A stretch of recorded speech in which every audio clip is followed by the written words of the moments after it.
बोटाच्या एका स्पर्शाने संबंध जगातील घडामोडी व दिग्गजांच्या प्रतिक्रिया पाहण्यासाठी राजमुद्रा न्यूज लाईव्ह हे ॲप डाउनलोड करा आणि आमच्या चॅनलला सबस्क्राईब करा. मला सांगितलेलं आहे की ऑफिशियली तुम्ही कम्युनिकेट करायचं प्रेसशी, कारण बऱ्याचशा वेळेला कम्युनिकेशन नसलं तर लोकांमध्ये गैरसमज निर्माण होतात आणि हे गैरसमज निर्माण झाल्यानंतर त्याचं उत्तर देणं आवश्यक असतं. तर एक गैरसमज असा आहे की आम्ही शिवसेनेमधून बाहेर पडलेलो आहोत. आम्ही अजूनही शिवसेने पक्षाचेच सदस्य आहोत. आम्ही सर्वजण शिवसेना पक्षाचे सदस्य आहोत. परंतु अनेक वेळेला असं होतं की पक्षाच्या आमदारांची जी मतं असतात, या मताप्रमाणे काही निर्णय व्हायला लागतात.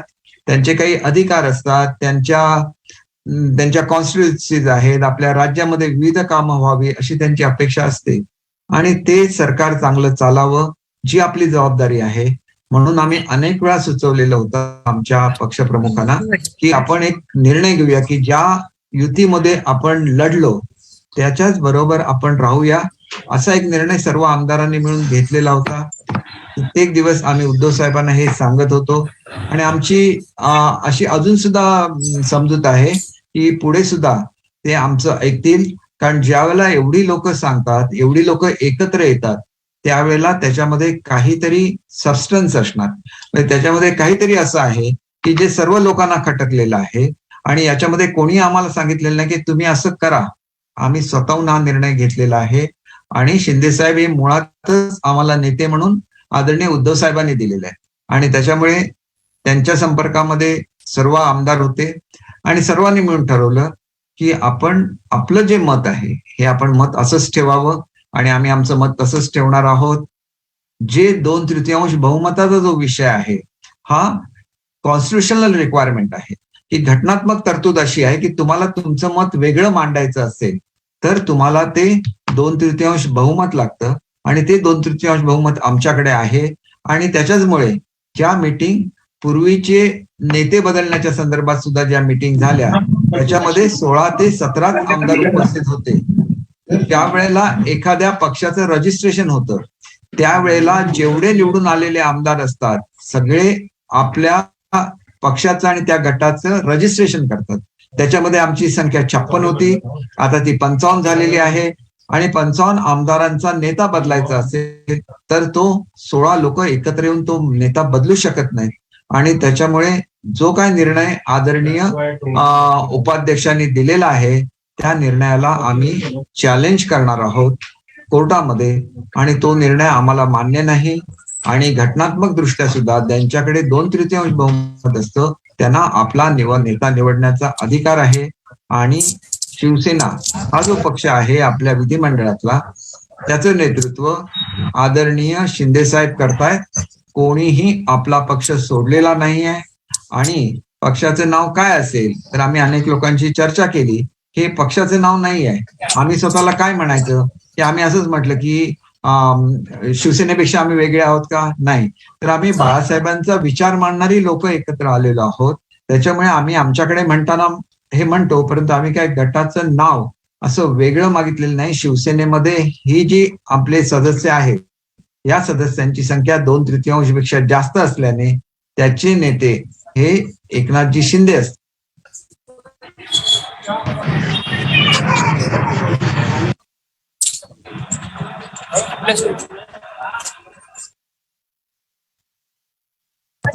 कोणाला डिस्क्वालिफाय करणार, अमुक करणार हे जे बोललं जातं, कोणीही अँटी डिफेक्शन लॉ वाचून बघावा. त्याच्यामधल्या ज्या तरतुदी आहे, तुम्हाला जर पक्षाने व्हीप काढला आणि व्होटिंग मध्ये किंवा व्होटिंगसाठी ऍबसेंट राहून तुम्ही जर तो व्हीप मडला सदनामध्ये, विधानसभेमध्ये, तरच तुम्हाला डिस्क्वालिफिकेशन अट्रॅक्ट होतं. परंतु घाबरवण्यासाठी म्हणून आमच्या मिटिंगला नाही आला तरी तुम्ही डिस्क्वालिफाय होता असं सांगितलं जातं आणि ते ऍप्लिकेशन स्वीकारले जातात. हे योग्य नाही असं मला वाटतं आणि त्याच्यामुळे कुठल्याही परिस्थितीमध्ये ज्या वेळेला निवडून येतो, आमच्यामधलेच एक सभापती होतात, आमच्यामधलेच एक उपसभापती होतात, आमच्यापैकीच एक अध्यक्ष होतात आणि आमच्यापैकीच एक उपाध्यक्ष होतात, परंतु आमच्याबरोबर आमदार हा त्यांचा जो स्टेटस असतो तो बदलतो आणि त्यांना एक कायदेशीर अधिकार प्राप्त होतो जो घटनात्मक अधिकार आहे आणि मग ते उपाध्यक्ष, अध्यक्ष किंवा सभापती उपसभापती होतात. त्याच्यामुळे त्या पदाचं जी मान आहे, ती शान आहे, ते कायम महाराष्ट्रामध्ये ठेवली जाणार याची मला स्वतःला खात्री आहे. आणि त्याच्यामुळे मला असं वाटतं की याच्यामध्ये कुठलीही अडचण येणार नाही. आम्ही कोणीही पक्ष सोडलेला नाही आहे. आणि त्याच्यामुळे जे काय आज महाराष्ट्रामध्ये चुकीचं वक्तव्य केलं जातंय आणि लोकांना रस्त्यावर उतरण्याची जी भाषा केली जाते, ही भाषा चुकीची आहे. आणि त्याच्यामुळे मी सर्वांनाच आवाहन करतो, महाराष्ट्रातल्या तमाम जनतेला आवाहन करतो, सर्व शिवसैनिकांना आवाहन करतो की आपण रस्त्यावर येण्याची काहीही गरज नाही आहे. आपल्याला जे सांगितलं जातं ते आणि प्रत्यक्षातली वस्तुस्थिती ही वेगळी आहे. आणि त्याचं तुम्ही निश्चितपणे ती समजून घ्याल. कुठल्याही परिस्थितीमध्ये बाळासाहेबांचा जो विचार आहे तो विचार पुढे घेऊन पुढे नेला जाईल याची मी आपल्याला या माध्यमातून खात्री देतो. दीपक जी, मैं दिनेश मौर्य, मेरा सवाल हिंदी पहले जरा मराठी में मैंने जी बात दीपक जी, हाँ, एक प्रश्न तुम्ही या सरकारचा समर्थन कधी काढणार आहे, त्याबाबत काही निर्णय झाला का? सर पहले गुवाहाटी से हूँ सलाम का हिंदी में काढण्याबाबत काही निर्णय झाला का? सर पहले हिंदी में पूरा जानकारी मिलने से अच्छा था। जरा सुनिए, मैं बाद में हिंदी में बात करूंगा। जो हिंदी के क्वेश्चन है, आप हिंदी खत्म होने के बाद हिंदी के क्वेश्चन पूछिए। अंग्रेजी जो है सर पहले आप मराठी पूरा खत्म कर लीजिए।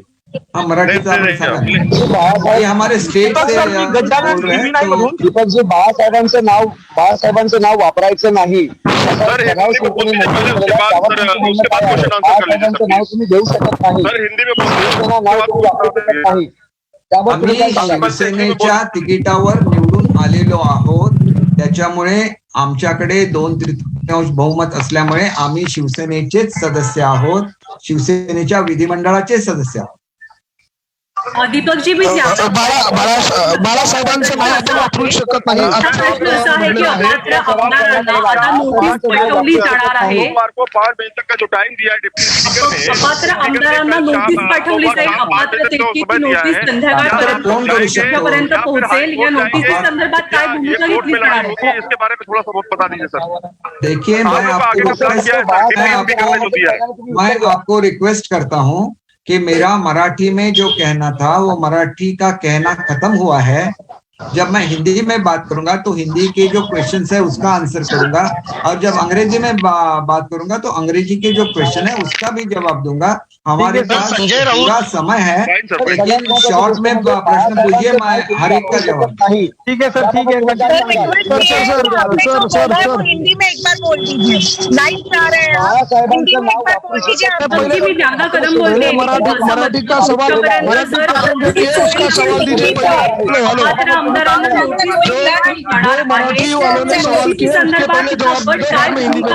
नोटिसा मिळाल्यात का?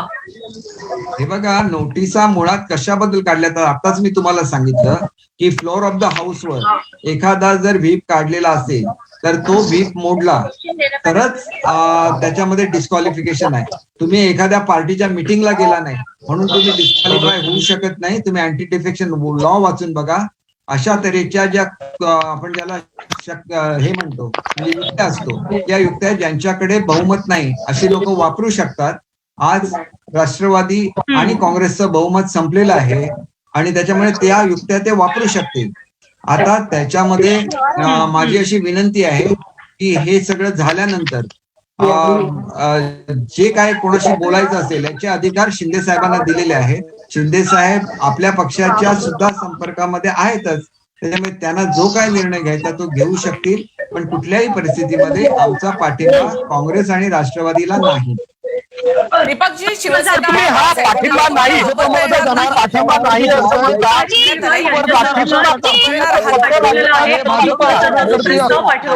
तुम्हाला सांगतो, बैठकीबद्दलही सवाल उपस्थित करण्यात आलेले आहेत. याबद्दल तुमची प्रतिक्रिया? अविश्वासाचा प्रस्ताव विधानसभा उपाध्यक्षांसंदर्भात. आपण एक वेळा एक प्रश्न विचारला तर त्याची मी उत्तर देऊ शकेन.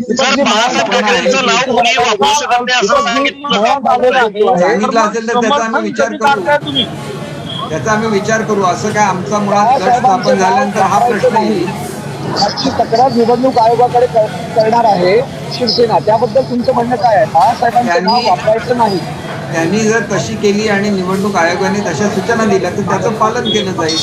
मग हा अँटी डिफेक्शनचा प्रश्न आहे, डिफेक्शनचा जो प्रश्न आहे त्याच्यामध्ये जे लिहिलेलं आहे की तुम्ही फ्लोर ऑफ हाऊसवर विरोधी मतदान करू शकत नाही किंवा दुसऱ्या पक्षात जाऊ नये. आमच्यापैकी कोणीही दुसऱ्या पक्षात गेलेला नाही हे मी तुम्हाला स्पष्टपणे सांगतो. स्पष्ट प्रश्न आहे की शिवसेना पक्षप्रमुख आहे तो शिवसेनेचा पाठिंबा आपण काढून घेणार का? आपण शिवसेनेचा पाठिंबा काढून घेणार आहात का? याला जोडून सर असा प्रश्न याला आहे, शिवसेनेचा आम्हीच मुळात आणि याला शिवसेना जोडून आहोत असा प्रश्न आहे, ना. आज एकनाथ शिंदे का विधिमंडळ पत्रकार परिषद पक्षामध्ये घेत नाही? शिवसेना म्हणजे आम्हीच आहोत ना. मग आम्ही परंतु पाठिंबा या देऊ, आम्ही सरकारचा पाठिंबा पाठिंबा कशाला काढणार कोणाचा आहेत का? काढू? आम्ही कशाला कोणाचा पाठिंबा काढू? आम्ही शिवसेना आहोत, शिवसेनेमधून निवडून आलेलो आहोत. आमचा विधिमंडळामधला पक्ष आहे, त्याचे नेते शिंदे साहेब होते, त्यांना कोणीतरी काढण्याचा प्रयत्न केला म्हणून आम्ही 2/3 बहुमत आमचं सिद्ध करू. शिंदे साहेब हेच आमचे गटनेते राहतील. आपल्याला शिवसेना हायजॅक केली असं शिवसेना म्हणते. नेते म्हणतात की तुम्ही हायजॅक करण्याचा प्रयत्न करताय शिवसेनेला. म्हणजे खेळ खेळताय हा. शिवसेना हायजॅक केली, शिंदेनी असं म्हटलं जातंय. यावर उत्तर अपेक्षित आहे तुमचं. शिवसेनेला कोणीही हायजॅक केलेलं नाही. आम्ही शिवसेनेच्याच विचाराचे आहोत, बाळासाहेबांच्या विचाराचे आहोत. शिवसेना हायजॅक केली होती काँग्रेस आणि राष्ट्रवादी. ज्या राष्ट्रवादीने महाराष्ट्रात तुम्ही आमचा पक्ष हायजॅक करण्याचा प्रयत्न केलेला होता, आमच्या आमदारांना पराभूत करण्याचा प्रयत्न केलेला होता, आमच्या खासदारांना सुद्धा त्रास होतोय. अशा परिस्थितीमध्ये शिवसेनेचं अस्तित्व टिकावं म्हणून हा निर्णय घेतलेला आहे. आज न उद्या महाराष्ट्रात परत कधी येणार आहोत सगळे आमदार? महाराष्ट्रात परत कधी येतील? दीपकजी महाराष्ट्रात येणार आहात?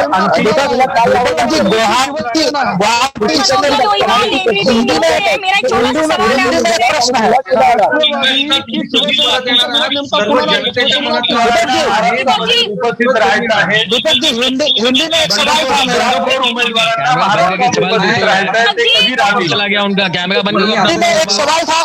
मी असं करतो, माझ्या महाराष्ट्रातल्या सगळ्या बांधवांना माझी विनंती आहे, मी करतो, मी उशिरापर्यंत बसेन. आता हिंदीचे जे प्रश्न आहेत त्याला मी उत्तर देतो, इंग्रजीच्या प्रश्नाला जेवढा वेळ वाटेल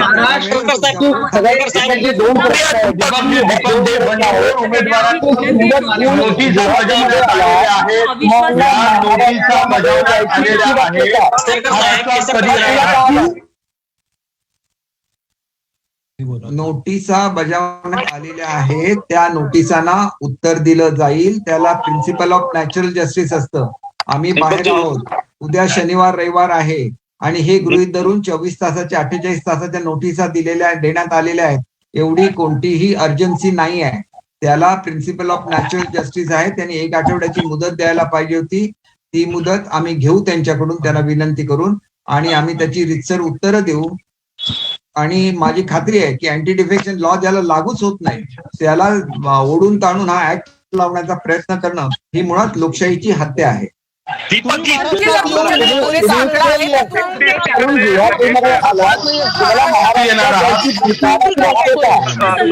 प्रत्यक्ष उपस्थित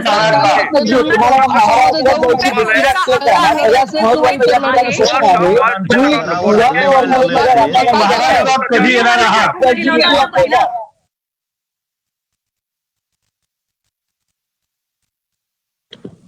तुमच्याकडे असलेल्या आमदारांच्या घराला हल्ले व्हायला लागलेत, त्याबद्दल तुम्ही काही बोलणार आहात का? नाही, निश्चितपणे बोलणार आहे. मला त्याच्याच बद्दल बोलायचं आहे की या ठिकाणी आम्हाला यायला, आता प्लीज मध्ये बोलू नका, मी बोलतोय. आपल्याला सर्वांना विनंती आहे, मी आपल्या प्रश्नाचं उत्तर देतोय की इथं तुम्ही म्हणता की आम्ही महाराष्ट्रामध्ये आलं पाहिजे आणि इथं तेच राऊत बोलतात की आम्ही रस्त्यावर उतरणार.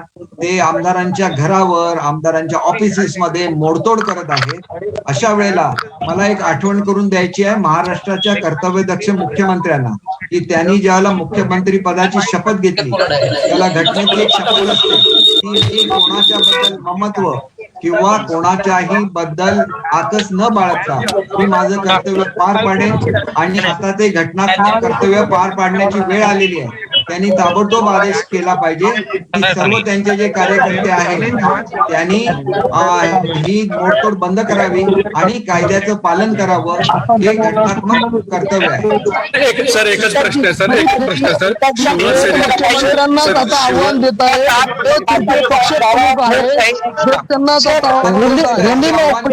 विनंती केलेली आहे. ते अत्यंत कर्तव्यदक्ष मुख्यमंत्री आहेत, मुख्यमंत्री आहेत. त्यामुळे मी त्यांना आठवण करून दिली की हे तुमचं कर्तव्य आहे. हे कर्तव्य त्यांनी पार पाडावं. सगळे आमदार सर कधी येतील? शिवसेनेच्या घटनेनुसार पक्षप्रमुखांना सर्व अधिकार आहेत. तर सर तुमच्या गटाच्या अतिशय विश्वासू म्हणून मातोश्री आणि उद्धव साहेब कायम आपल्याकडे बघत होते. आपण देखील त्या गोटात शिंदे गटामध्ये सहभागी झाला. उद्धव ठाकरेंना एकाकी पाडले असं वाटत नाही का? अजूनही मी विश्वासू आहे. एक गोष्ट लक्षात ठेवा, बाळासाहेब अपेक्षित होतं महाराष्ट्रामध्ये करून दाखवलेलं आहे. त्याच्यामुळे विश्वासार्हता आणि एकनिष्ठतेबद्दल मला कोणी सांगू नये. मी एक वेळा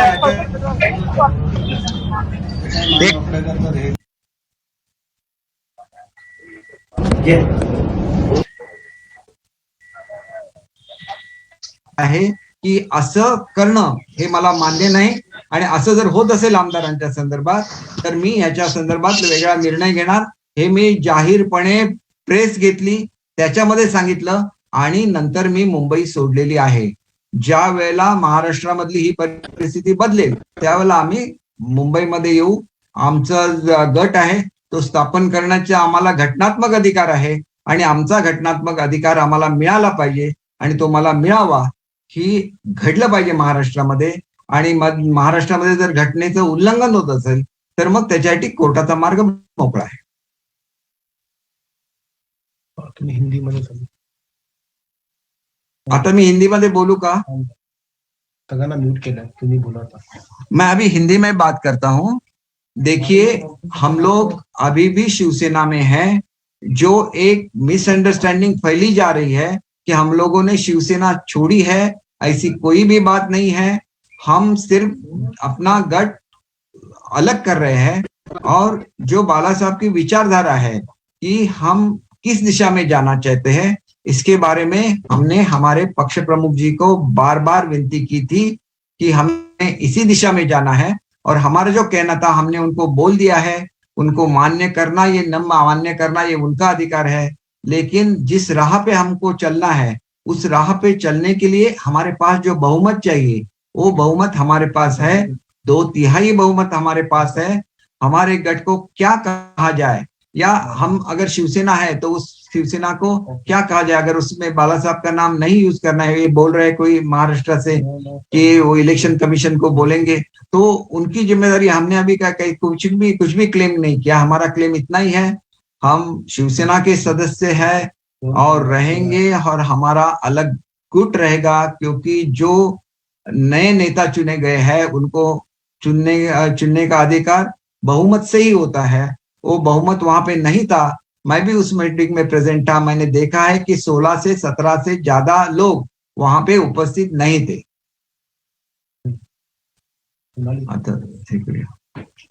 तो आपको कुछ सवाल पूछना होगा तो आप जरूर पूछिए, लेकिन उससे पहले मैं आपको एक चीज बोलना चाहता हूं कि मेरी एक रिक्वेस्ट है ऑनरेबल चीफ मिनिस्टर से कि वो कॉन्स्टिट्यूशनल हेड है महाराष्ट्र के, तो उनका ये कर्तव्य है कि आज जो दंगे चल रहे हैं महाराष्ट्र में वो तुरंत एक बार वो कॉल करेंगे तो ये सब दंगे बंद हो जाएंगे.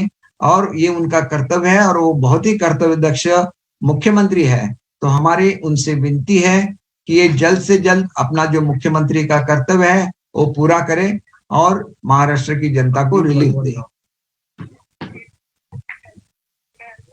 Okay, questions. अब आप क्वेश्चंस पूछिए, एक एक करके पूछिए.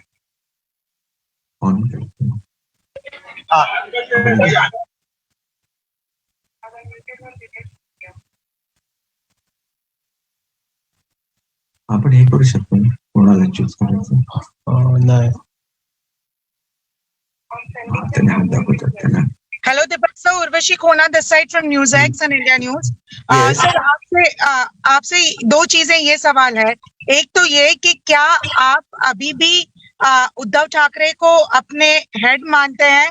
बाला साहेब आपके नेता है, उद्धव ठाकरे आपके नेता है, या एकनाथ शिंदे आपके नेता है? दूसरा सर, ये जो नोटिस है इनको आप किस तरह से रिस्पॉन्ड करेंगे? क्योंकि उनका ये कहना है कि शेड्यूल 10 के हिसाब से आपको किसी के साथ मर्ज होना होगा, तो क्या प्रहार या बीजेपी होगा या किस तरह से चीजें होगी? नहीं, मर्ज होने की जरूरत नहीं है। जिन्होंने भी अपना अलग गुट बनाया था उनको अलग बैठने की व्यवस्था हर जगह पे होती है। जब मुंबई कॉरपोरेशन में अलग गट बना था मनसे का, तो उनको अलग से रिकॉग्निशन दी गई थी। तो ये सब बातें होती रहती है और जो भी अरेंजमेंट होगा, हम लोग मर्ज नहीं हो रहे। आपके सवाल का जवाब है कि हम किसी भी पार्टी में मर्ज नहीं हो रहे। सेकंड केसरकर जी, आपको मेरी आवाज आ रही है? केसरकर जी, हाँ, बोलिए। मैं दिनेश मौर्य, इंडिया टीवी से। मेरा सवाल ये है कि आज संजय राउत ने कहा है कि बाला साहब, अगर आप लोग, जो आप बागी ग्रुप है, अगर आपको किसी का नाम इस्तेमाल करना है तो अपने पिता का नाम का इस्तेमाल करिए, शिवसेना के बाप जो हैं उनके नाम का इस्तेमाल मत करिए। तो आप क्या जवाब देंगे संजय राउत को? उन्होंने जो बात कही वो हम लोग इसके बारे में जरूर सोचेंगे। हमारा नाम तो शिवसेना है ही है, तो उसमें और ऐड नहीं करना, ऐसे उनको लगता है तो हम लोग उसको शिवसेना बोलेंगे, उनका हम लोग आदर करेंगे। अच्छा, लेकिन साथ ही में सर वो कह रहे कि आप बाला साहब की विरासत को, बाकी के लाखों लोगों को भी बोलना चाहिए, बाकी के लोगों को दूसरा नाता ही कह रहा सोनाली दुसरा हात ते हे आहे ना, ऑनलाईन मराठी बातम्या लिहिल्या। जी दीपक जी, माझा प्रश्न आहे की तुम्ही गट निर्माण करणार आहात, तुम्ही म्हणालात की तुम्ही विलीनीकरण नाही करणार, तर मग गटाचं तुमचं नाव काय असेल? म्हणजे शिवसेना बाळासाहेब? बघा, लोकांचं मागणी अशी होती आमच्या सदस्यांची की शिवसेना बाळासाहेब असं ठेवलं पाहिजे, पण यांचं म्हणणं आहे की तुम्ही बाळासाहेबांचं नाव वापरू शकत नाही वगैरे असं ते म्हणतात। त्यांच्या म्हणण्याचा आम्ही निश्चित विचार करू आणि नुसतं शिवसेना करू। बरं दीपक जी, आकडा आहे तुमच्याकडे, मग तुम्ही मुंबईत का येत नाही, महाराष्ट्रामध्ये का येत नाही? आकडा आहे, परंतु दबावाखाली जे निर्णय होतात ते बघितले तर महाराष्ट्रामध्ये सध्या येणं सेफ वाटत नाही। तुम्हीच चित्र दाखवतायत कशा रीतीने महाराष्ट्र पेटवण्यात आलेला आहे, आणि हा पेटवण्यामध्ये ज्या व्यक्तीने रस्त्यावर उतरायला सांगितलेलं आहे त्या व्यक्तीवर कोणतीही कारवाई महाराष्ट्र शासनाने केलेली नाही। असं जर दुसऱ्या कोणी सांगितलं असतं की रस्त्यावर उतरा आणि दंगली करा, तर तुम्ही त्याला सोडलं असतं का? मी या खात्याचा मंत्री राहिलेलो आहे, ताबडतोब तुम्ही त्याच्यावर कारवाई केली असती की नाही? शेवटी लॉ अँड ऑर्डर फेल्युअर व्हायला देऊ नका, आणि मग आपण म्हणायचं की लॉ अँड ऑर्डर फेल्युअर नाही झालेलं आणि मग केंद्राने हस्तक्षेप करू नये असं तुम्ही म्हणू नका। तुम्ही ते लॉ अँड ऑर्डरचे जे नॉर्म्स आहेत ते पाळा, कारण तुमचं ते घटनात्मक कर्तव्य आहे। दीपक जी, उद्धव ठाकरे असं म्हणतात की तुम्ही इथे येऊन का बोलत नाही? तुम्ही इथे या, तुम्ही आमची माणसं आहात, तुम्ही आमच्या शिवसैनिक आहात, इथे या आणि इथे बोला। मग इथे का तो संवाद होत नाही? संवाद आम्ही केला ना मॅडम, येण्यापूर्वी मी उद्धव साहेबांना भेटलो, त्यांच्याशी बोललो, 5 सिनियर मिनिस्टर्स त्यांच्याशी बोलले, आमचं जे म्हणणं आहे आम्ही आदरणीय उद्धव साहेबांना सांगितलं। अजूनही त्यांनी त्याच्यावर विचार करावा, आणि मला एवढंच सांगायचं आहे की तुम्ही रस्त्यावर उतरण्याची भाषा आदरणीय राऊत साहेबांनी केलेली आहे, परंतु आम्ही इलेक्शन लढवली ती सेना भाजप युती म्हणून लढवली। ज्यावेळेला आम्ही भाजपला सोडलं त्यावेळेला भाजपची रस्त्यावर उतरले का लोक? उतरले नाहीत। खरं तर आम्हाला युती म्हणून मतदान झालेलं होतं, नाही केलं त्यांनी।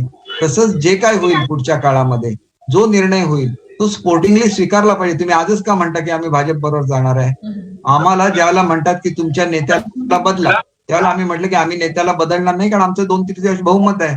ज्यांचं 2/3 बहुमत आहे ते त्याला मान्यता आहे घटनेने, ती मान्यता आम्हाला मिळावी। आता ती का पेंडिंग ठेवली हे तुम्ही उपाध्यक्षांना विचारलं पाहिजे, तो त्यांचा प्रश्न, त्यांचा प्रिरोगेटिव्ह आहे, ती फार मोठी पोस्ट आहे, त्याच्याबद्दल मी काहीच बोलणार नाही। उद्धव ठाकरेंनी तुम्हाला गद्दार असं म्हटलेलं आहे, त्यावर तुम्हाला काय म्हणायचं आहे? आणि दुसरी गोष्ट म्हणजे त्यांनी असं म्हटलंय की तुम्ही तुमच्या बापाच्या नावानं मतं मागा, माझ्या बापाच्या नावानं तुम्ही मतं मागू नका, तर यावर तुमचं काय अधिकृत मत आहे? बघा, आम्ही कोणाच्याच नावाने सध्या मतं मागितलेली नाही, कारण 2.5 वर्षानंतर इलेक्शन आहे, आणि त्यांना मला एवढंच सांगायचं आहे की आम्ही कुठल्याही पक्षामध्ये उभं राहून निवडून आलेलो आहोत। त्याच्यामुळे फक्त शिवसेनेच्या नावावर लोक निवडून येत असतील तर सगळी लोक ज्यांना उभं केलेलं आहे शिवसेनेने सगळ्याच्या सगळ्यांना निवडून आले असते, परंतु त्याच्यामध्ये उमेदवाराचं सुद्धा गुडविल असतं, अधिक पक्षाची मतं असतात. अशी मतं प्रत्येक पक्षाकडे असतात.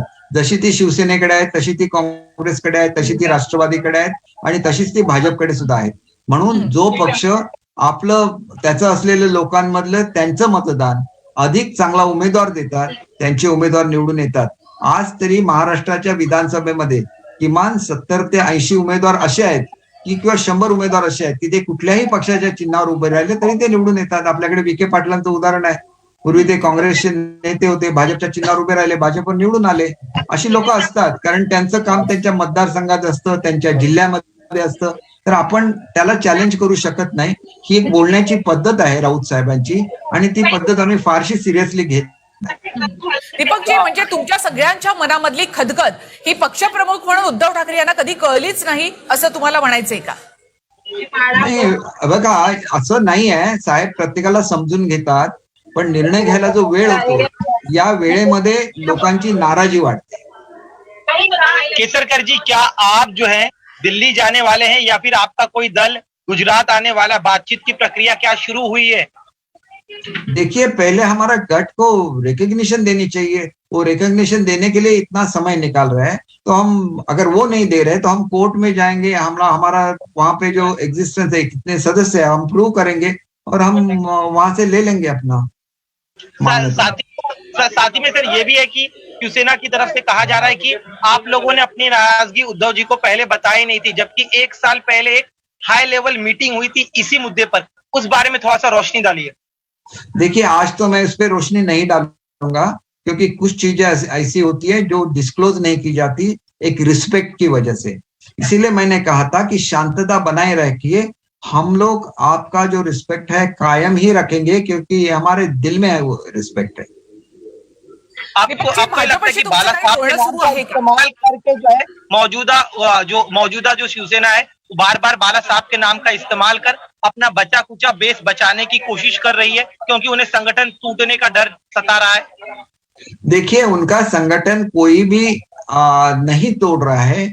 ये उनकी एक उनका भ्रम है कि कोई हमारा संगठन तोड़ना चाहते हैं. हम भी उस संगठन के मेंबर हैं, आज भी मेंबर है, कल भी रहेंगे. आपको क्यों लगता है कि हम उसको तोड़ने वाले हैं? और कल जाके उद्धव साहब को जब हकीकत का पता चलेगा तो शायद ये भी वो निर्णय लेके हमने जो किया था वो सही नहीं लग रहा है लोगों को, तो हम अपना डिसीजन बदलते हैं. उनका वो ऑप्शन है, वो तो नेता है, वो कुछ भी कर सकते हैं. आपको लग रहा है कि कुर्सी के मोह की वजह से अब तक मेजॉरिटी नहीं होने के बावजूद भी आप लोग को मौका नहीं दिया जा रहा है, आप लोग की सच्चाई कबूल नहीं कर रहे हैं? नहीं, ऐसे बिल्कुल नहीं. हमारे नेता पे मैं कुछ भी आरोप नहीं लगाऊंगा. लेकिन सच्चाई तो यही है कि नंबर्स आपके पास है, उनके पास नहीं है. हाथ वर कर सकते हैं ना. देखिए, हमारे पास नंबर है, लेकिन हम लोग रिस्पेक्ट करते हैं उनका.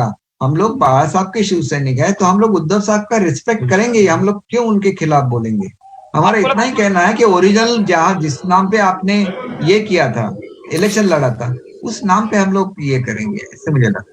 दीपकजी, महाविकास आघाडीतनं काही झालं तरी बाहेर पडायचंच आहे, भाजपसोबत जायचंच आहे, हे खरं कारण एकाकडे म्हटलं जातं. बाकीची कारण अशीच दिली जात आहेत का खरंच घुसमट झालेली होती, 2.5 वर्ष एनसीपी संपवते शिवसेनेला, हे सातत्याने तुमच्याकडनं सांगितलं जात होतं? हे सातत्याने सगळे आमदार मला सांगतात. खरं तर काय, मी एनसीपी मध्ये होतो, त्याच्यामुळे माझे सगळ्या मंत्र्यांशी चांगले संबंध आहेत. पण माझे एकट्याचे चांगले संबंध असून काय उपयोग आहे? तिथं 2 नंबरला आमच्याकडे एनसीपी नव्हती, माझ्याकडे 4 नंबरला एनसीपी होती. त्याच्यामुळे एनसीपी जिथं 2 नंबरला आहे तिथं पडलेल्या उमेदवाराला ताकद दिली जात होती. ही वस्तुस्थिती आहे. पण लोक कसे सहन करणार की तुम्ही एकतर सत्तेमध्ये पराभूत झाला होता युतीच्या समोर, अशा वेळेला तुम्ही परत सत्तेमध्ये आला, त्याला शिवसेना कारणीभूत ठरली. मग शिवसेनेला तेवढं तर तुम्ही दिलंच पाहिजे ना महत्व, की आम्ही तुमच्या माणसांना डिस्टर्ब करणार नाही असं. आणि समजा ते करत असतील तर उद्धव साहेबांनी त्यांना बोलवून सांगितलं असतं तर हा प्रश्न सुटला असता. कुठल्याही प्रश्नाची ग्रॅव्हिटी लक्षात आली नाही, त्याच्यावर निर्णय झाला नाही, त्याच्यातून ही परिस्थिती उभी राहिलेली आहे. कोणीही उद्धव साहेबांच्या विरोधात नाही, सर्व बाळासाहेबांच्या विचाराचे आहेत. येण्यापूर्वी मी आदित्यजींच्या गाडीमध्ये होतो, त्यांना समजून सांगितलंय सगळ्यांच्या बद्दल आम्हाला प्रेम आहे. आणि मी एवढी मोठी लढाई कोकणामध्ये केली, मला स्वतः पंतप्रधान कार्यालयामध्ये बोलवण्यात आलं होतं, मी का नाही गेलो? तर मराठी माणसाच्या मागे शिवसेना उभी राहते, मराठी माणसाच्या हाताला त्यांनी काम दिले, म्हणून एवढ्या मोठ्या व्यक्तीला न भेटता मी दिल्लीवरून परत आलो. माझ्यावर पर्रिकर साहेब होते, त्यांना मी समजावून सांगितलं. मी असा मनुष्य आहे की मी त्यांना सांगितलं की पुढच्या काळामध्ये तुमच्या 2 पक्षामध्ये मी दुवा बनेन, कारण त्यावेळेला ते एकत्र होते. मग मला हा का प्रश्न येणार, मला असं वाटत नाही. आणि मी ही भूमिका सुरुवातीपासून साहेबांना सांगतोय की तुम्ही आणि भाजप एकत्रच राहिलं पाहिजे, कारण मुख्यमंत्री आणि पंतप्रधान ज्या वेळेला एका दिशेने चालतात त्यावेळेला ते राज्य मोठं होतं. आणि महाराष्ट्र हे फायनान्शियल कॅपिटल आहे भारताचं. ज्या वेळेला महाराष्ट्र मोठा होईल, भारत सुद्धा मोठा होईल. आणि पंतप्रधानांना अतिशय प्रेम हे मातोश्रीबद्दल आणि विशेषतः बाळासाहेबांच्या बद्दल आहे. आणि असं असताना जर तुम्ही केवळ अशासाठी भूमिका घेतली की राज्यातले कोणीतरी आपल्याला त्रास देतात, तर तिथं ते बोललं जाऊ शकलं असतं. ही लोक आम्हाला त्रास देतात, तुम्ही बोलू शकलं असतं तर सर्वोच्च न्यायालयात भारताचे. दीपकजी, 2 महत्वाचे माझे प्रश्न आहेत. पहिला प्रश्न असा आहे की दीपकजी, तुम्ही आघाडी सरकारचा पाठिंबा सगळेजण कधी काढून घ्याल? आणि दुसरा प्रश्न असा आहे की तुम्ही वारंवार सगळेजण सांगतात, नाराज आमदार, की आमचा रोष हा उद्धवजींवर नाहीये किंवा शिवसेनेवर नाहीये, तर तुमचा सगळ्यांचा रोष हा संजय राऊत यांच्यावर आहे का? बघा, संजय राऊतांवर रोष असण्याचा प्रश्न नाही, कारण ते आमच्या विधिमंडळाचे सदस्य नाही. ते फक्त बोलतात आणि ते बोलताना सुद्धा त्यांची स्पीचेस फायरी असतात. फायरी स्पीचेसने आग लागतेच, मग ती कोणाच्या मनामध्ये लागते, पक्षापक्षांमध्ये लागते, परंतु ती त्यांच्या बोलायची स्टाईल आहे. त्याच्यामुळे ती स्टाईल मी बदलू शकत नाही. आणि मी आज जरी काही बोललो तर त्यांच्याबद्दल सुद्धा मला आदर आहे ना, परंतु मी का त्यांच्याबद्दल बोलू? ते आमच्या विधिमंडळाचे सदस्य नसल्यामुळे आमचा त्यांच्याशी डायरेक्टली काही संबंध येत नाही. आमचा संबंध कशाशी येतो तर भागाच्या विकासाची येतो, महाराष्ट्राच्या विकासाची येतो. तुम्हाला मी एक साधं उदाहरण देतो. आमच्याकडे एक स्कीम चालू होती अत्यंत गरीब लोकांची पर कॅपिटा इन्कम वाढवण्याची. त्याच्यामध्ये ज्यावेळेला ती स्कीम अजितदादांनी रद्द केली तर अजितदादा माझ्या जवळचे आहेत. मी त्यांना विचारलं की दादा असं का करताय? ते म्हणाले माझ्या काही कारणामुळे मी करतोय, परंतु मला जर मुख्यमंत्र्यांनी सांगितलं की हे बंद करायचं नाहीये तर मी बंद करू शकणार नाही. तर त्याच्यानंतर मी अपेक्षा कोणाकडून करणार? मुख्यमंत्र्यांच्याकडून करणार. बरोबर आहे ना? माझ्याकडे एक मल्टीस्पेशालिटी हॉस्पिटल व्हायचं होतं, कारण कोकणातली सगळी माणसं गोव्याला जातात ट्रीटमेंटसाठी. मल्टीस्पेशालिटी हॉस्पिटल आवश्यक होतं. मी आदरणीय आमचे थोरात साहेब आहेत, मी गेली 2 वर्ष त्यांच्या ह्याच्यामध्ये चक्कर मारतो की तुम्ही एक नुसती मीटिंग घ्या. होय नाही काय ते मीटिंगमध्ये ठरलं, मीटिंग घ्या. त्यांनी मीटिंग घेतली नाही म्हणून मी उद्धव साहेबांना सांगितलं. आता त्यांना कोरोनाची अडचण होती, इतर अडचणी होत्या. मी तुम्हाला एक उदाहरण सांगितलं. हे फक्त माझ्या मतदारसंघातलं सांगितलं. अशी शेकडो उदाहरणं असणार, कारण हे रिजनचे प्रश्न आहेत. कोणाची जमीन वाटप व्हायची असणार, योग्य वेळेला निर्णय झाला म्हणून ते थांबलेलं असणार. मग आम्ही शिवसेनेचे आमदार आहोत, आमचे मुख्यमंत्री आहेत, आम्हाला जे वेटेज दिलं गेलं पाहिजे राज्यामध्ये, मग आम्ही का घेतलं मुख्यमंत्री पद शिवसेनेने? का चांगली डिपार्टमेंट नाही घेतली? सगळी चांगली डिपार्टमेंट राहिली राष्ट्रवादीकडे आणि काँग्रेसकडे. आमच्याकडे एकही चांगलं डिपार्टमेंट नाही. आहे का? एक ते युडी, दुसरं आहे ते उद्योग. ह्याच्या पलीकडे आमच्याकडे डिपार्टमेंट नाही. आम्हाला प्रत्येक वेळेला जाऊन त्यांच्याकडे हात जोडायला लागतात. पण हात जोडल्यानंतर हा मुख्यमंत्री महोदयांचा मनुष्य आला, याला तो मान दिला पाहिजे, याचं काम केलं पाहिजे. हे जर झालं असतं तर आम्हाला सुद्धा वाटलं पाहिजे असतं की मुख्यमंत्री पद घेऊन शिवसेना मोठी झाली. मुख्यमंत्री पद घेऊन शिवसेना जर संपणार असेल तर तिथं कुठेतरी विरोध करायलाच लागतो, कारण आम्हाला शिवसेनेचा अभिमान आहे. आम्ही त्या पक्षाच्या चिन्हावर उभे राहिलो. उद्या आम्ही असू, दुसरा असू, त्या पक्षावर उभा राहिलेला उमेदवार निवडून कधी येणार? ज्या वेळेला शिवसेनेकडून विकासाची कामं होणार. ज्यावेळेला विरोधी पक्षामध्ये शिवसेना होती त्यावेळेला लोकांची अपेक्षा नव्हती. ज्यावेळेला भाजप बरोबर काम करत असताना दुय्यम भूमिकेमध्ये शिवसेना होती त्यावेळेला सुद्धा लोकांची अपेक्षा नव्हती. परंतु ज्या वेळेला आमचे आदरणीय नेते मुख्यमंत्री बनतात त्यावेळेला खूप मोठी अपेक्षा ही आमची तर होती, जनतेची सुद्धा होती, आणि म्हणून ती पूर्ण झाली पाहिजे असं मला वाटतं. आणि तो जो विचार आहे हा सर्व आमदारांचा विचार होता आणि तो एकत्रित त्याचा विचार केला गेला नाही. त्याच्यामुळे ही ठिणगी पडली. ही ठिणगी कदाचित राज्यसभेच्या इलेक्शन पासून पडली आणि राज्यसभेमध्ये जी मतं फुटली होती ती ना शिवसेनेची फुटली होती, ना शिवसेनेला सपोर्ट करणाऱ्या लोकांची फुटलेली होती. आम्हाला जे लोक मतदान करण्यासाठी देण्यात आलेली होती आमच्या मित्र पक्षांकडून ती फुटली होती असं संजय राऊतांनी स्वतः सांगितलेलं आहे. मग त्याच्यावर काय निर्णय झाला हे आम्हाला सांगण्यात आलं नाही, आम्हाला विश्वासात घेण्यात आलं नाही. लोक मात्र शिवसेनेच्या लोकांकडे बोट दाखवत असे की ह्याच लोकांनी विरोधी मतदान केलं, आणि मग त्याचा खुलासा व्हायला पाहिजे होता, त्याचं कारण शोधून काढायला पाहिजे होतं. ते काढलं नाही, ते लोकांना सांगितलं गेलं नाही. त्याच्यामुळे त्याचा उद्रेक हा MLCच्या इलेक्शन मध्ये झाला. आणि दीपकजी, हा तुमचा रोष राष्ट्रवादी मैं सूरज ओझा बोल रहा हूँ यांच्यावर आहे का? ABP से। हा तुमचा रोष अजित पवार यांच्यावर आहे जानना का? था नहीं, कि बिल्कुल नहीं, आप बघा, जिस तरह से कोणावर- पहले आप गए थे सूरत, उसके बाद आप यहाँ गुवाहाटी आए हैं और जो आरोप मतलब कई सवाल उठ रहे हैं कि आप 5 स्टार होटल में रुक रहे हैं, प्राइवेट जेट से यहाँ पर आ रहे हैं, तो आखिर इन सब का खर्चा कौन कर रहा है? तो देखिए, इस पर भी कई सारे सवाल उठाए जा रहे हैं। ये ऐसे ही सवाल उठाए जाते हैं अलग अलग स्टेट में, और उनके आमदार जब जाते हैं तो वो क्या ऑर्डिनरी होटल में रुकते हैं क्या? हर किसी को, हमारे यहाँ आमदार को अच्छी तनख्वाह है तो अपना खर्च वो खुद कर सकता है। और जब हमें कोई इनवाइट करता है, जैसे समझिए शिंदे साहब ने इनवाइट किया, तो शिंदे साहब हमें कुछ भी फ्री नहीं लेते हैं, उसका पैसा भरते हैं, ऑफिशियली भरते हैं, उनसे जो भी कंसेशन है वो लेते हैं, पर पैसा भर के हम लोग यहाँ पे रहते हैं, हम लोग मुफ्त तो नहीं रहते। और कोई भी पार्टी हमारा खर्चा नहीं उठा रही है। हमारे जो नेता है शिंदे साहब, उन्होंने हमें बुलाया, उन्होंने बोला कि ये फ्लाइट से आपको आना है, हम उस फ्लाइट में बैठ गए, यहाँ पे आ गए। फिर जो भी पेमेंट करना है वो पेमेंट कर देंगे, उसका कुछ सवाल नहीं है। आप क्यों बार बार उठा रहे हैं? आपको क्यों लगता है कि बीजेपी इसके पीछे? बीजेपी इसके पीछे बिल्कुल नहीं है। ये हमारा प्रॉब्लम अगर सॉल्व होता है तो हम लोग भी बात कर रहे हैं ना, शिंदे साहब भी साहब से बात कर रहे थे, बाकी के नेताओं से बात कर रहे थे, वो बोल रहे थे कि आज भी आप निर्णय ले लो कि आप बीजेपी के साथ गठबंधन बनाओ। उन्होंने सुना नहीं, तो उनका अधिकार है, हम क्या बोल सकते हैं, वो हमारे नेता है, उसके बारे में कुछ। केसरकर जी, हाँ बोलिए। केसरकर जी, वहां पे वक्त लग रहा है, तो इसकी वजह से वहां पे जो आमदार है आपके, वहां अस्वस्थता बढ़ रही है, तो वैसी न्यूज आ रही है, तो वहां का क्या माहौल है?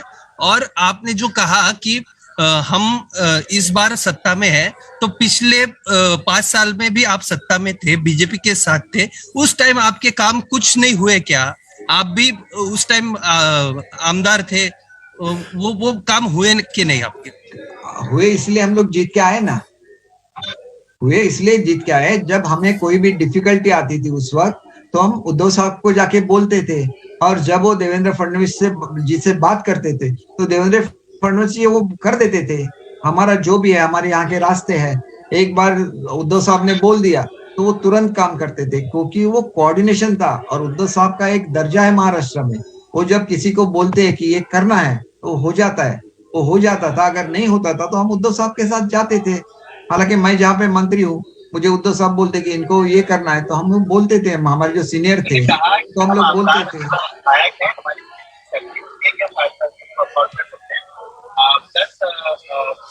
दीपक केसरकर जी, एक म्हटलं जात आहे की तुम्ही ईडीच्या भीतीमुळे भाजप सोबत गेलेला आहे, नेमकं काय कारण आहे? ईडीमुळे तुम्ही भीती किती लोकांना वाटते? तुम्ही एक गोष्ट लक्षात घ्या, 1, 2, 3 बाकीचे तर सर्वसामान्य शेतकरी आमदार आहेत ना, त्यांना ईडी काय लागते? त्यांना ईडी लागत नाही, बरोबर? त्यांना प्रेम लागतं, प्रेमाची कमतरता झाली, भेटीची कमतरता झाली, आणि भेटणारं कोण होतं? एकमेव एकनाथ शिंदे साहेब, त्याच्यामुळे ते प्रेम वाढलं। केसरकरजी, तुम्ही बीजेपीशी संपर्कात आहात का? तुमचं काही बोलणं सुरू आहे बीजेपीशी? आमचं काहीही बोलणं नाहीये। मला आपल्याला सांगायचं आहे की आमचा घटनात्मक अधिकार 2/3 बहुमत झाल्यानंतर जो मिळाला पाहिजे, आता घटनात्मक अधिकारासाठी किती वेळा बोलायचं?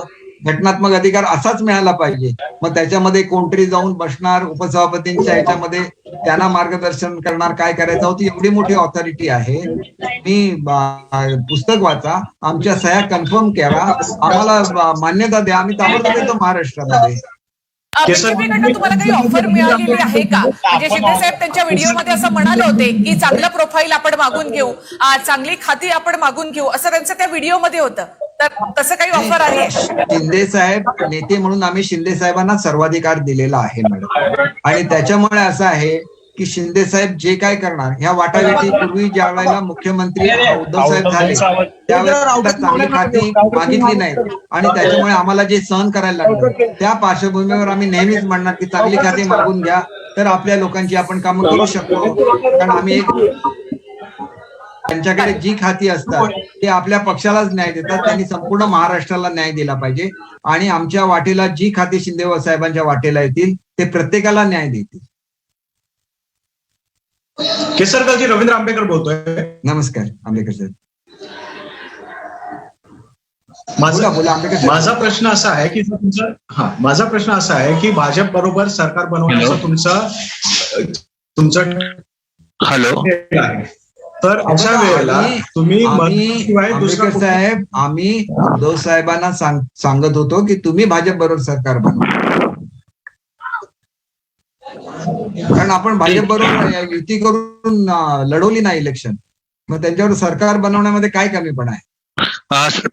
केसरकर जी एक सवाल माझा मुद्दा टेक्निकल मुद्दा आहे. प्रश्न असा आहे की तुम्ही म्हणताय केसरकरजी, प्रश्न असा आहे की तुम्ही म्हणताय की भाजपची कोणती साथ आम्हाला नाही. तुमचा गट फॉर्म झाल्याच्या नंतर तुम्ही काय माझा मुद्दा टेक्निकल आहे. भारतीय जनता पक्षाबरोबर जर सरकार बनवण्याचा तुम्ही ठरवलेला आहे तर मर्जर न तुमच्याकडे कायदेशीर हे बघा, हे लोक ज्यांना हा गट फॉर्म करतोय आम्ही त्यांना भीती म्हणतात की तुम्हाला भाजपमध्ये गेलंच पाहिजे. असं काही नाहीये. तुम्ही स्वतंत्र गट म्हणून बसू शकता. अनेक वेळेला हे घडलेलं आहे आणि स्वतंत्र गट म्हणून त्या ठिकाणी मान्यता मिळालेली आहे. तुम्ही एक गोष्ट लक्षात घ्या की ज्या वेळेला राणेसाहेबांनी सोडली शिवसेना त्यावेळेला त्यांच्याकडे पुरेशी स्ट्रेंथ नव्हती. फक्त 20 आमदारांना घेऊन ते बाहेर पडले म्हणून त्यांना राजीनामा द्यायला लागला आणि म्हणून त्यांना नवीन इलेक्शन लढवायला लागली. ज्यांच्याकडे 2/3 मेजॉरिटी कोणाची होऊच शकत नाही असं आजपर्यंत महाराष्ट्रामध्ये बोललं जात होतं.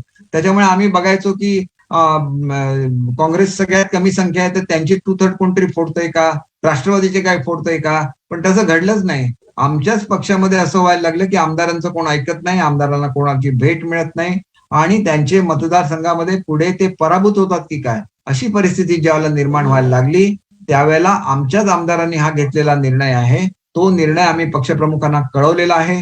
पक्षप्रमुखांनी त्या निर्णयाचा सहानुभूतीपूर्वक विचार करावा आणि आज सुद्धा आम्ही सांगतो त्याप्रमाणे महाराष्ट्रामध्ये घडलं तर महाराष्ट्राचाही विकास होईल, शिवसेना सुद्धा मोठी होईल असं आम्हाला वाटतं. आणि ती शिवसेना मोठी करण्यासाठी जे कष्ट करायला लागेल ते आम्ही करायची आमची तयारी आम्ही पुरी करतो. आता सॉफ्ट करू. एबीपी माझाचा एक तांत्रिक मुद्द्यावरनं प्रश्न आहे. नरहरी झिरवाळ यांच्या विरोधातला अविश्वासाचा प्रस्ताव तुमच्या गटानं नेमका कसा दिला होता? कारण तो ऑनलाईन आला, तो एका ईमेल आयडी वरनं आला ज्याची पडताळणी अजून करणं बाकी आहे. तो फेटाळलाय प्रस्ताव नेमका कसा दिला गेला होता? आपल्यावरचाच प्रस्ताव फेटाळणं हे मॅडम कितपत योग्य आहे, किती नीतिमत्ता त्याच्यामध्ये आहे हे आपण विचार केला पाहिजे. आणि तुम्हाला त्याच्यामध्ये अधिकचं काय पाहिजे असेल तर तुम्ही ते मागून घेतलं पाहिजे. कारण प्रस्ताव ज्या व्यक्तीकडे असेल म्हणजे आरोपी आणि जज एकच असू शकत नाही वस्तुस्थिती आहे. परंतु महाराष्ट्रामध्ये काय झालंय की दुर्दैवाने आपल्याकडे सभापती नाहीत आणि अध्यक्ष नाही आणि त्याच्यामुळे उपाध्यक्ष आणि उपसभापतींकडे ही जबाबदारी आलेली आहे. शेवटी या एवढ्या मोठ्या पोस्ट आहेत की त्यांच्या विरुद्ध आम्ही काय बोलू शकत नाही. आम्ही फक्त त्यांच्या विरुद्ध अविश्वासाचा ठराव मांडू शकतो. आणि समजा त्यांनी तो फेटाळला तर आम्ही गव्हर्नरकडे ते देऊन त्यांना विधानसभेचं अधिवेशन बोलवण्याची मागणी करू शकतो आणि विधानसभेच्या अधिवेशनामध्ये त्या ठरावावर मतदान होऊ शकतं आणि त्याच्यानंतर त्यांचा निर्णय होऊ शकतो. पण जनरली एक असं आहे की ज्या वेळेला एखाद्या व्यक्तीवर अविश्वासाचा ठराव येतो, आता त्यांनी काय केलं हे सगळ्या टेक्निकल गोष्टी करतात.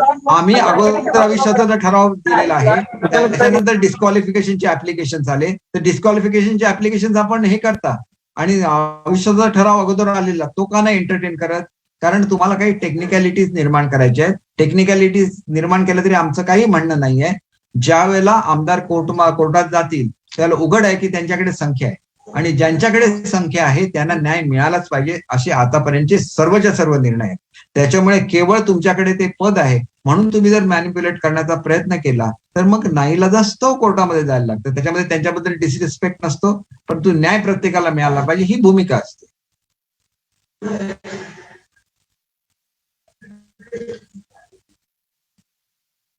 तुम्ही राज्यपालांकडे परेड करणार आहात का? आवश्यकता असेल तर आम्ही परेड करू, कारण आमच्याकडे खरीच लोक आहेत. तुम्ही ते व्हिडिओवर बघता, त्यांचे पर्सनल व्हिडिओज आम्ही काढलेले आहेत की त्याच्यामध्ये आम्ही आमच्या स्वखुशीने इथं आलोय, आम्ही व्यवस्थित इथं आहोत, सगळं त्याच्यामध्ये लिहिलेलं आहे. आणि व्हिडिओ कॉन्फरन्सिंगवर आता अख्खं गव्हर्नमेंट चालतंय तर व्हिडिओ कॉन्फरन्सिंगवर बोलावं ना कोणी ते आमच्याशी, काही हरकत नाहीये. ती सुविधा आहे ना. करोनामध्ये मीटिंग कशा होत होत्या, सगळ्या व्हिडिओ कॉन्फरन्सिंगवर होत होत्या. घ्या तसं व्हिडिओ कॉन्फरन्सिंग.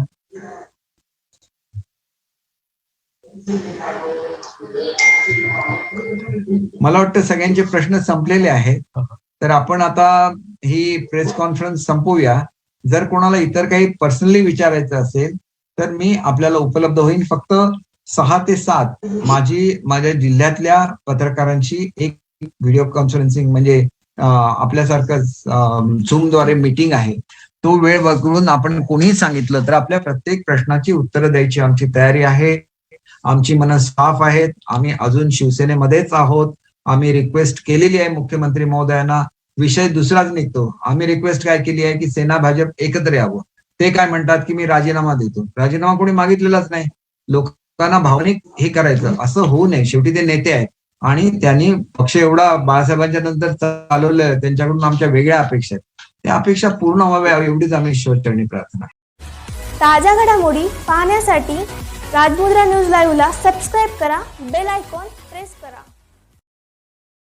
विद्यार्थ्यांच्या आर्थिक परिस्थितीचा विचार करून अत्यंत माफक दरात यश मिळेपर्यंत स्पर्धा परीक्षांच्या तयारीसाठी मार्गदर्शन करणारी महाराष्ट्रातील एकमेव मार्गदर्शन संस्था म्हणजेच प्राध्यापक अविनाश राठोड सरांची राठोड एमपीएससी अकॅडमी. आजपर्यंत 7,000पेक्षा अधिक विद्यार्थ्यांना मार्गदर्शक ठरलेल्या या संस्थेचे 200 पेक्षा अधिक विद्यार्थी अधिकारी पदावर कार्यरत आहेत.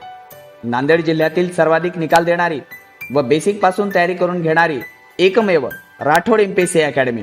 वातानुकूलित अभ्यासिका, मोठ्या प्रमाणात पुस्तकांची उपलब्धता, तज्ज्ञ प्राध्यापक वर्ग, सीसीटीव्ही द्वारे देखरेख व प्राध्यापक अविनाश राठोड सरांचे वेळोवेळी सखोल मार्गदर्शन ही आहेत राठोड एमपीएससी अकॅडमीची काही ठळक वैशिष्ट्ये. चला तर मग आजच आपला प्रवेश निश्चित करूया, अधिकारी होण्याचे स्वप्न साकार करूया. राठोड एमपीएससी अकॅडमी, पंचशील ड्रेसेसच्या पाठीमागे, श्रीनगर, नांदेड. संपर्क 9730 67 30 67 9960 80 55 30.